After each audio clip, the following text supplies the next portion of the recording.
Buddha was a man. He is not a god. He is dead and gone. He is no longer here in this world. So what do you gain by taking refuge in the Buddha? How can the Buddha bless you? How can the Buddha save you? Have you got the answer to say something when they come and criticize? Actually, many people do not know what to say. Although you have heard a lot about this topic, that is why I decided to repeat what I have mentioned earlier. When they say Buddha was a man, you have to say no. The Buddha was not an ordinary man. He said he is not a god. He said he was not any supernatural living beings in this world. He is not an ordinary man. In his own words. You know the incident, isn't it? Can you remember the incident where he mentioned this Brahmin? First time in his life, he met the Buddha. But he has never seen such serene figure. His personality, his complexion, and he could not believe that this person must be a human being. He thought he must be one of the devas or gods who has come down from heaven. Then I remember what Swami Vivekananda, you might have heard his name, very highly intellectual Hindu Swami who lived 100 years ago in India. Very popular in America and Western countries also. He has said, if God has come down from heaven to this earth and walk on this earth, he is none other than the Buddha. He was not a Buddhist. He is a very strong Hindu. This is his feeling. So, Anatole France, a French scholar, when he visited a museum, first time in his life he has seen a beautiful Buddha image. Then in one of his articles, he has written, when I looked at this figure, I felt actually that God has come down from the earth. He also mentioned the same state. They were not Buddhists. So, just now I mentioned the Buddha is not an ordinary man or ordinary human being. He is not a supernatural living being. He is not a god. Then this man asked, then who are you? Then he gave the answer. His own language, the language spoken by the Buddha, he explained in this way. Abhinyayang abhinyatang bhave tabbang bhavitang pahatabbang pahinang me tasma buddhosmi brahma. Self-introduction. How the Buddha introduced himself. We cannot give this interpretation. Abhinyayang abhinyata. If there is anything here in this universe, I understood, I realized everything that which exists. Therefore, there is nobody in this world who can say the Buddha cannot understand this. This is the nature of the enlightenment. Not the power of that person, that is the power of that enlightenment. So he understood everything. Bhave sabbancha bhavita. If there is any good thing to practice, such as morals, ethics, precepts, principles, good qualities, virtues, all the good qualities I have cultivated, developed. Pahatabbang pahinang me. I have eradicated, uprooted all evil, wicked, harmful, immoral, dangerous thoughts, words, action. Now three qualities here. He said he understood everything. He said he cultivated all the great qualities, virtues. He said he has eradicated all the bad things. Now, if there is another person in this world who can say this, now we can understand one particular human weakness, such as jealousy, anger, enmity, selfishness, ignorance. Can we get rid of even one of them within one lifetime? How long we had to work to wipe out one particular thing. Still we cannot. They can influence our mind when we are upset, when we are intoxicated, when we are tempted, or when we are irritated. In his case, he has completely uprooted, no roots of all these evil things. Therefore, the anger, jealousy, ill will, enmity, craving, selfishness, ignorance never appear in the Buddha's mind because there is no cause. There is no reason for these evil forces to appear in his mind. Then, Tasma Buddho Svibhasmata. Tasma means therefore. I am the Buddha. These are the qualities of a Buddha. Every Buddha who appears in this world possesses the same quality, no differences.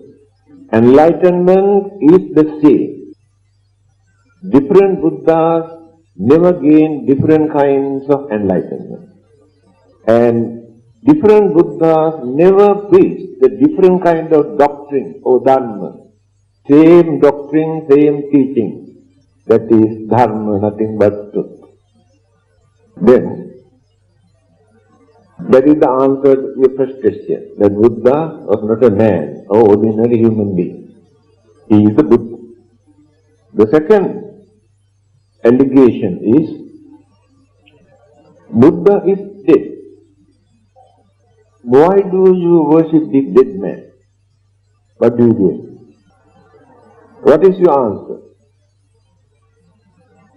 The Buddha cannot die. The Buddha never died. This physical body decay and dissolve, disintegrated. For that we say death. Only physical body. Physical body is not the Buddha. Then I gave the answer for that. One of his disciples known as Vakkali, a monk. Every day come and watch, admire the beauty, complexion, serenity of the physical body of the Buddha. When the Buddha asked, "What are you doing here?" He said, "I am admiring the beauty of your physical body." Then, what the Buddha said? Again, his own word. Kinte vakkali imina pujikayena duggandhena sarire. By watching this dirty, filthy, impermanent physical body, what do you gain? Here, you never gain anything. Just entertain your emotions, that's all. By watching, admiring, he entertains his own emotions. That's it. Then he says, Yo dhammang passati, so mang passati. One who sees the dharma taught by the Buddha, that person can see the real Buddha. By watching this physical body, you never see the Buddha. So we have wrong concept, wrong idea about the Buddha, that the physical body is the Buddha. Physical body is the shelter. Buddha means Buddhahood, or the enlightenment. By realizing this, later Mahayana schools of Buddhism introduced this in simple way. They introduced the Buddha had three kinds of bodies, three kaya. Kaya means body. Three kinds of body. Sambhoga kaya, nirmana kaya, dharma kaya. Three kinds of body. Sambhoga kaya. The knowledge, wisdom, peace, tranquility, enlightenment that he experienced by using his physical body is called Sambhogakaya. And this Sambhogakaya, this body, also disappears when the physical body is dissolved. Then there is another body, Nirmanakaya, creative body, that he used for talking, eating, sleeping, walking, just like ordinary human beings.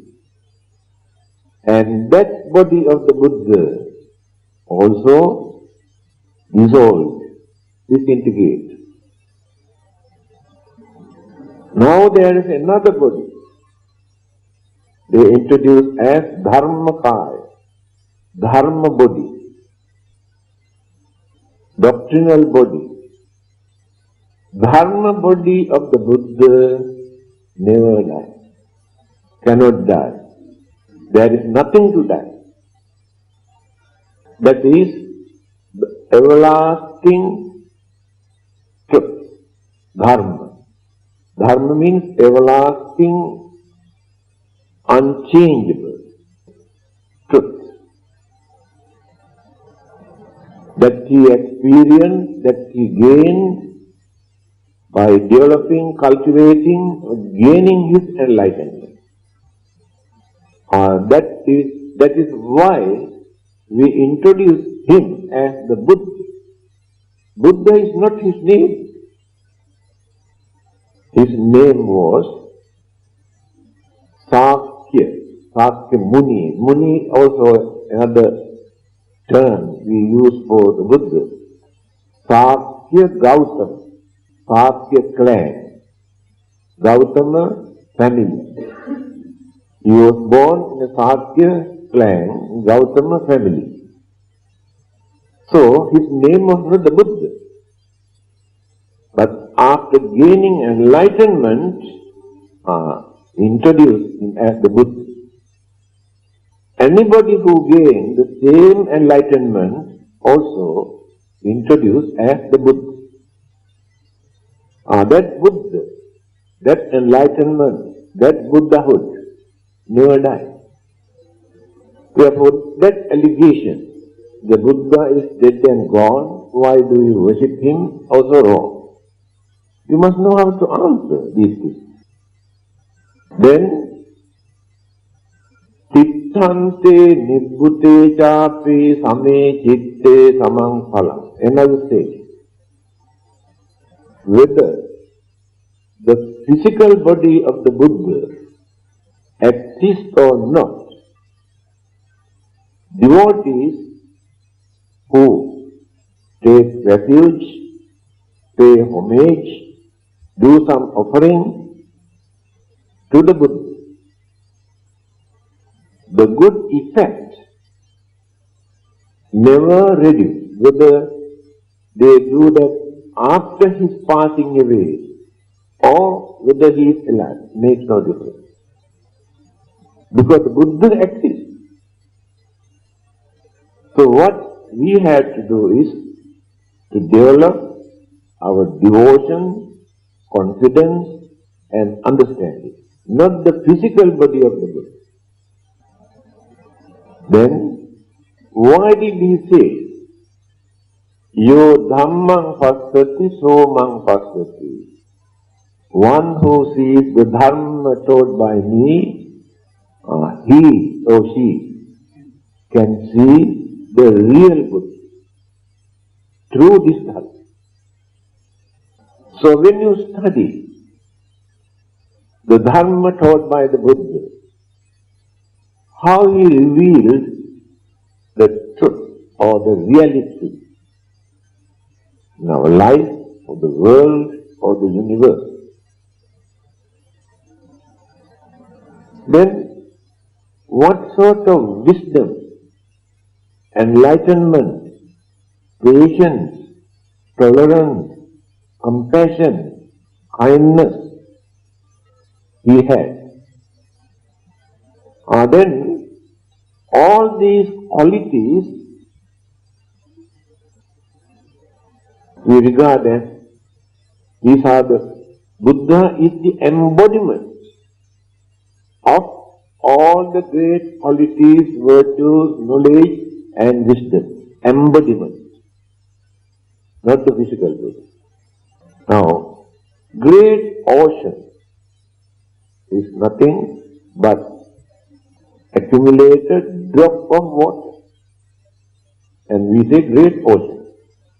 When we analyze, only drops of water. Earth is nothing but accumulated dust.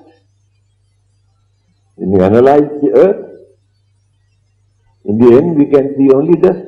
No earth, no rocks, no jungle, nothing. Only dust. Exactly in the same way, when we accumulate all the great virtues, qualities, sacredness, holiness, wisdom of the Buddha. So the Buddha is the embodiment of all the great qualities. Not the dirty things in this physical body. The Buddha is not there. That's why he says, Imina putikayana duggandhena sari. This dirty, filthy, impermanent physical body, you cannot see the Buddha. So, we should not depend on the physical body of the Buddha. Then, in his teaching again he says,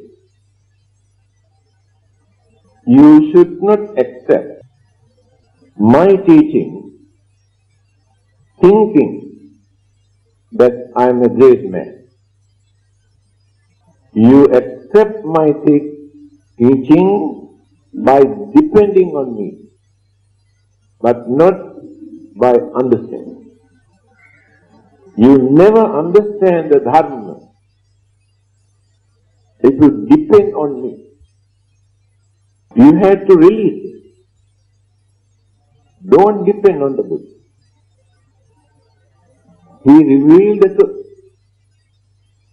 It is our duty to understand.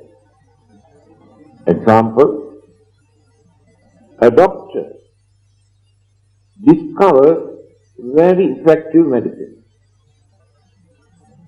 We have never seen this doctor, whether Indians or Chinese or Europeans, we have no idea. If the medicine is available, if the medicine is effective, it is not necessary for us to depend on that doctor who discovered this medicine. And not necessary to know whether he is Indian or Chinese or European, if the medicine is effective. So the Dharma taught by the Buddha is exactly like that medicine described by the Buddha. So our duty is to take the medicine. Worshipping, praying, offering external expression that we show how we pay homage, how we honor, how we respect expression. Buddha was not interested. By introducing Buddhism, he never advised his followers to come and say Tabe Tuang. Not necessary. But we like to worship him. We like to respect him for our satisfaction.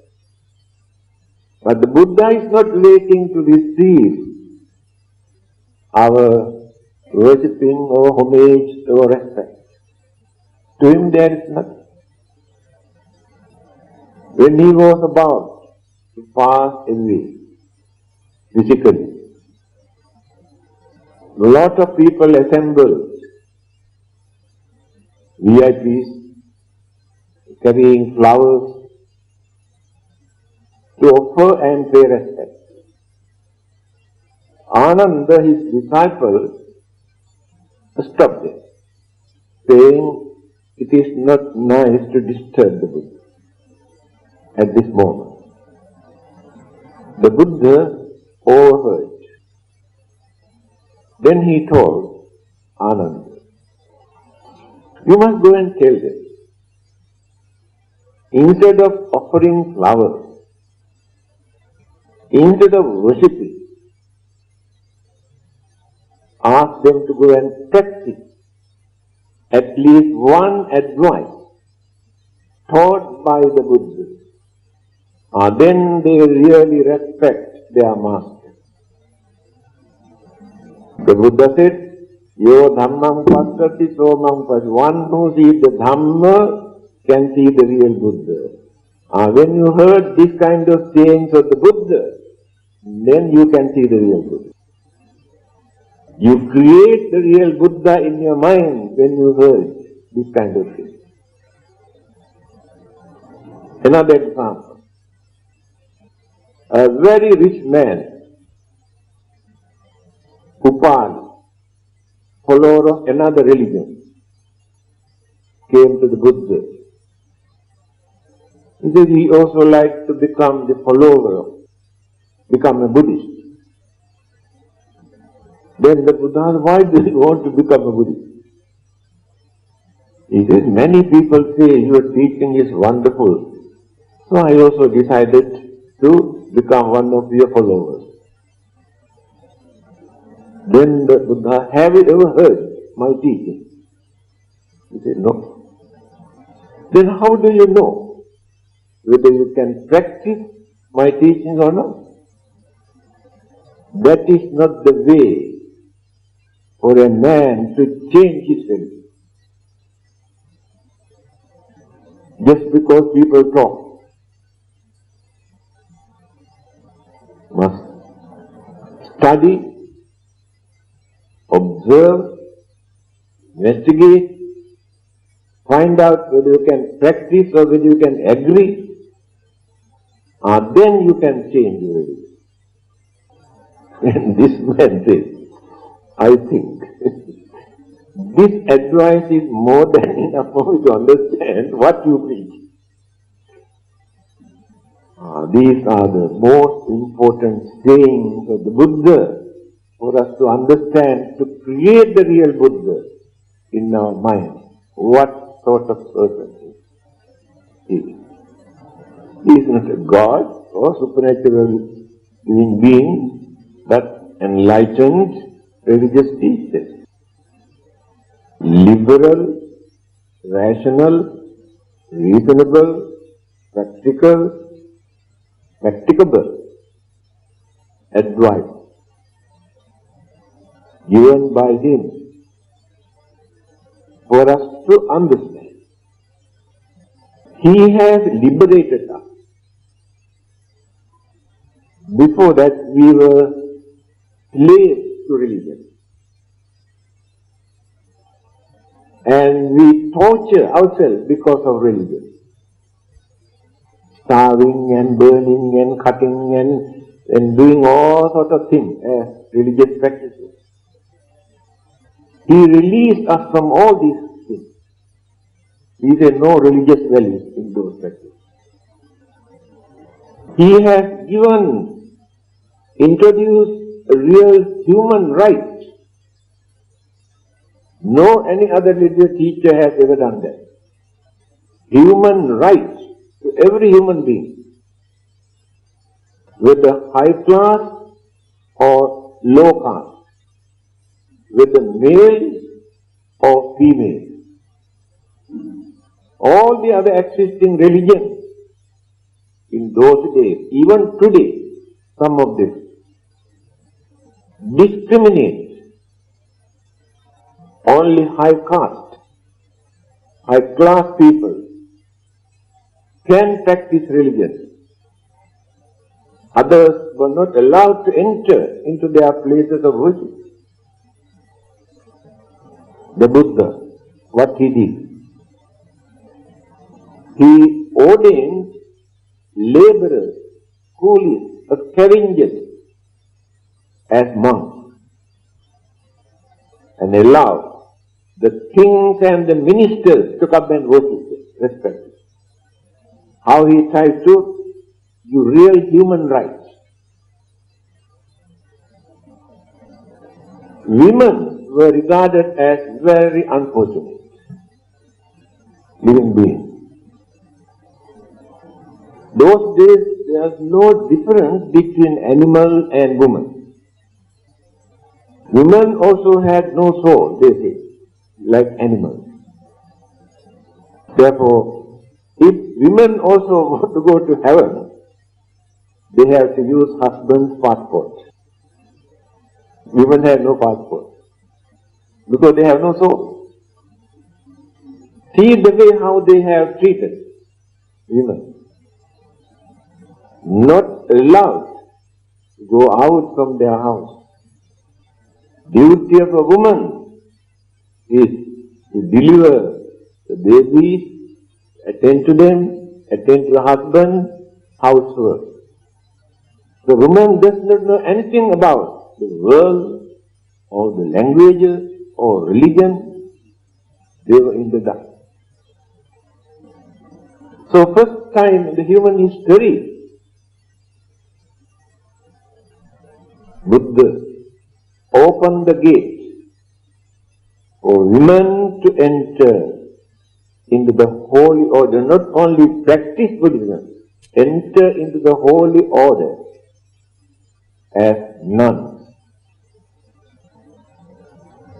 Even the 20th century in the West also still, some religious authorities are reluctant to give equal rights to women. Can you imagine?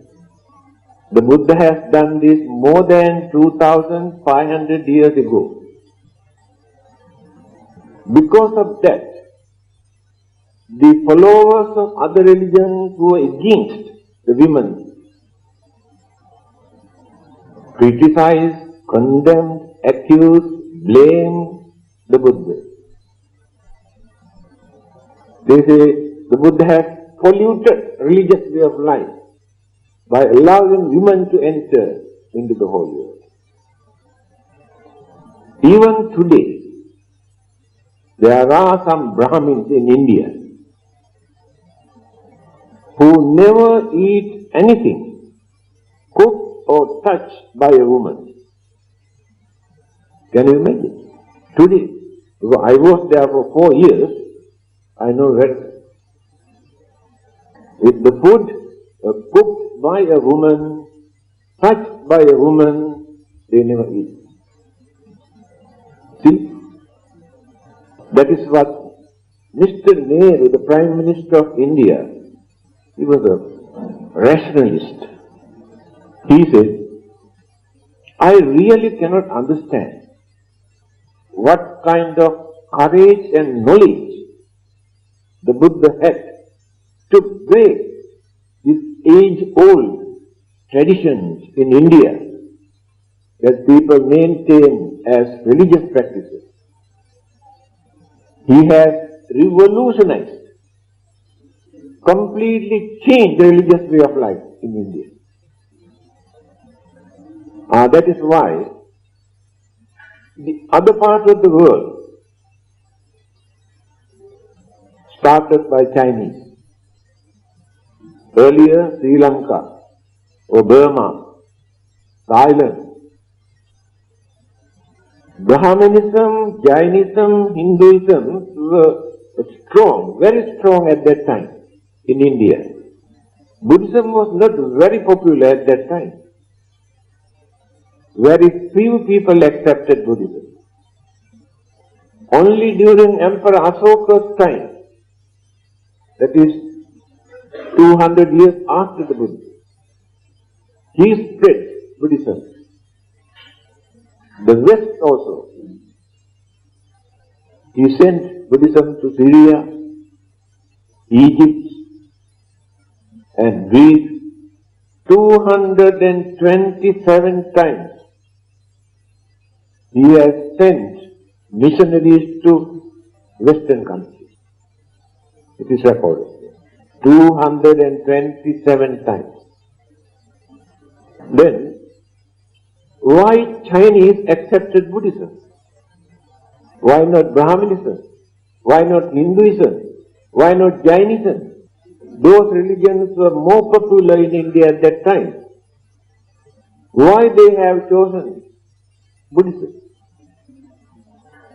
Because they knew Buddhism is not confined only to Indian people, to practice according to Indian way of life. It is a universal religion. He has given a universal message for every human being